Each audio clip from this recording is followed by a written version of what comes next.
Kazhakkoottam MLA Kadakampally Surendran പ്രതിപക്ഷ നേതാവ് VD സതീശനെ വെല്ലുവിളിച്ചിരിക്കുകയാണ്. ശബരിമല സ്വർണ്ണപ്പാള വിഷയത്തിലാണ് കടകംപള്ളിയുടെ വെല്ലുവിളി.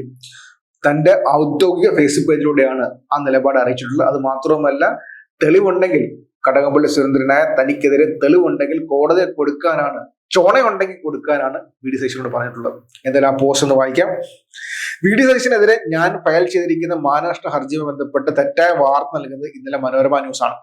അത് തെറ്റാണെന്നും കോടതിയിൽ എന്താണ് നടന്നതെന്നും എന്നുമുള്ള എന്റെ വക്കീലിന്റെ പ്രസ്താവന ഞാൻ ഫേസ്ബുക്കിൽ പങ്കുവെക്കുകയും മീഡിയ ഗ്രൂപ്പുകളിൽ ഷെയർ ചെയ്യുകയും ചെയ്തിരുന്നു. അതിനുശേഷം നടന്നിരിക്കുന്ന തോന്നിവാസമാണ് നിങ്ങൾ കമന്റിൽ കാണുന്നത്. ഇത് എന്തൊരു മാധ്യമപ്രവർത്തനമാണ്? എല്ലാ മീഡിയയിലും ഒരേ ടെംപ്ലേറ്റിൽ ഒരു വ്യാജ വാർത്ത വരുന്നുണ്ടെങ്കിൽ ഉറപ്പിക്കാം അതിന്റെ സോഴ്സ് ഒന്നായിരിക്കുമെന്ന്. ആ സോഴ്സ് ആരായിരിക്കുമെന്ന് നമുക്ക് ഊഹിക്കാമല്ലോ. ഇനി സതീശനോടാണ്. സതീശ നേരിട്ട ഒരു അംശം പോലും ഇല്ലാത്ത രാഷ്ട്രീയക്കാരനാണെന്ന് നിങ്ങളത് തെളിയിച്ചു. എങ്കിലും പറയുകയാണ്, രാഷ്ട്രീയം മാന്യമായി പ്രവർത്തിക്കാനുള്ളതാണ്. താൻ എന്റെ പേര് ഈ വിവാദത്തിലേക്ക് വലിച്ചഴിച്ച് മാസങ്ങളായില്ലേ? ചുണയുണ്ടെങ്കിൽ താൻ എന്റെ കയ്യിൽ ഉണ്ടെന്ന് പറയുന്ന തെളിവുകൾ നാളെ കോടതിയിൽ ഹാജരാക്കുക. കോടതിയും ജനങ്ങളും കാണട്ടെ. സതീശ, ചുണയുണ്ടെങ്കിൽ താൻ കയ്യിൽ ഉണ്ടെന്ന് പറയുന്ന തെളിവുകൾ നാളെ കോടതിയിൽ ഹാജരാക്കുക. കോടതിയും ജനങ്ങളും കാണട്ടെ എന്നാണ് വ്യക്തമായിട്ട് പറയുന്നത്. അപ്പൊ സിമ്പിൾ ആയിട്ട് കടകംപള്ളി ചോദിച്ചിരിക്കുകയാണ് VD സതീശനോട്, തനിക്കെതിരെ, കടകംപള്ളിക്കെതിരെ സതീശന്റെ കയ്യിൽ തെളിവുകൾ ഉണ്ട് എന്ന് നേരത്തെ പറഞ്ഞത്, ആ തെളിവുകൾ കോടതിയിൽ ഹാജരാക്കാൻ. അതിനെതിരെ നേരത്തെ ഹർജി നൽകിയിരുന്നു സതീശൻ. എന്തായാലും ഇപ്പോൾ കടകംപള്ളി സീരിയസ് ആയിട്ട് മുന്നോട്ട് പോയിക്കൊണ്ടിരിക്കുകയാണ്.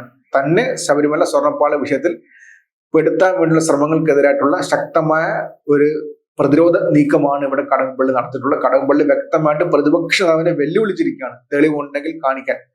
അത് വ്യക്തമായിട്ട് പരസ്യമായിട്ടാണ് പറഞ്ഞിട്ടുള്ളത്. ചുണയുണ്ടെങ്കിൽ, അതാണ് ആ വേർഡ്, ചുണയുണ്ടെങ്കിൽ സതീശ നിങ്ങൾ പറയുന്ന കാര്യങ്ങൾ പ്രവർത്തിച്ച് കാണിക്കുക എന്നാണ് പറഞ്ഞിട്ടുള്ളത്. വളരെ സുപ്രധാനമായ കാര്യമാണ്, സുപ്രധാനമായ നീക്കമാണ്. ഈ വിഷയത്തിൽ ഇനി കൂടുതൽ നീട്ടിക്കൊണ്ട് പോകേണ്ട തീരുമാനം CPM എടുത്തു എന്നുള്ളതിന്റെ ഏറ്റവും സുപ്രധാനമായ ഒരു തെളിവ് കൂടിയാണ്. നീട്ടിക്കൊണ്ട് പോയി കഴിഞ്ഞാൽ അടുത്ത നിയമസഭാ ഇലക്ഷൻ ചിലപ്പോൾ തിരിച്ചടിയുണ്ടായേക്കാമെന്ന ഭയം അവർക്ക് ഇപ്പോഴും ഉണ്ട്.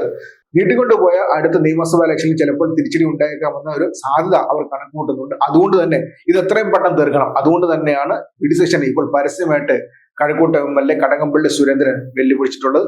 കഴിഞ്ഞ സർക്കാരിൽ, ഒന്നാം പിണറായി വിജയൻ സർക്കാരിൽ ദേവസ്വം മന്ത്രിയായിരുന്നു കടകംപള്ളി സുരേന്ദ്രൻ. അതുകൊണ്ട് തന്നെ അദ്ദേഹത്തിന് ഇതുമായി ബന്ധമുണ്ടെന്നാണ് VD സതീശൻ ആരോപിച്ചത്. അതിനെതിരെയാണ് ഇപ്പോൾ പരസ്യമായിട്ട് കടകംപള്ളി സുരേന്ദ്രൻ വ്യക്തമാക്കിയിട്ടുള്ളത്. ചുണയുണ്ടെങ്കിൽ സതീശ തനിക്കെതിരെയുള്ള തെളിവ് ഹാജരാക്കുക. കോടതിയും ജനങ്ങളും കാണട്ടെ. കോടതിയിൽ ഹാജരാക്കാനാണ്, വ്യക്തമായിട്ട് നിയമത്തിന്റെ മുന്നിൽ ഹാജരാക്കാനാണ് VD സതീശനെ കടകംപള്ളി സുരേന്ദ്രൻ വെല്ലുവിളിച്ചിട്ടുള്ളത്. ഈ വെല്ലുവിളി VD സതീശൻ ഏറ്റെടുക്കുമോ എന്ന് വരും ദിവസങ്ങളിൽ തന്നെ അറിയാം. വരും ദിവസങ്ങൾ, വരും മണിക്കൂറുകൾ തന്നെ അറിയാം. എന്തൊക്കെയായാലും ഇപ്പോൾ മുൻ ദേവസ്വം മന്ത്രി കഴക്കൂട്ടം MLA കടകംപള്ളി സുരേന്ദ്രൻ VD സതീശനെ, പ്രതിപക്ഷ നേതാവ് VD സതീശനെ വെല്ലുവിളിച്ചിരിക്കുകയാണ്. ചുണയുണ്ടെങ്കിൽ തെളിവുകൾ ഹാജരാക്കുക, കോടതിയും ജനങ്ങളും കാണട്ടെ എന്നാണ് അദ്ദേഹം ഇപ്പോൾ വെല്ലുവിളിച്ചിട്ടുള്ളത്.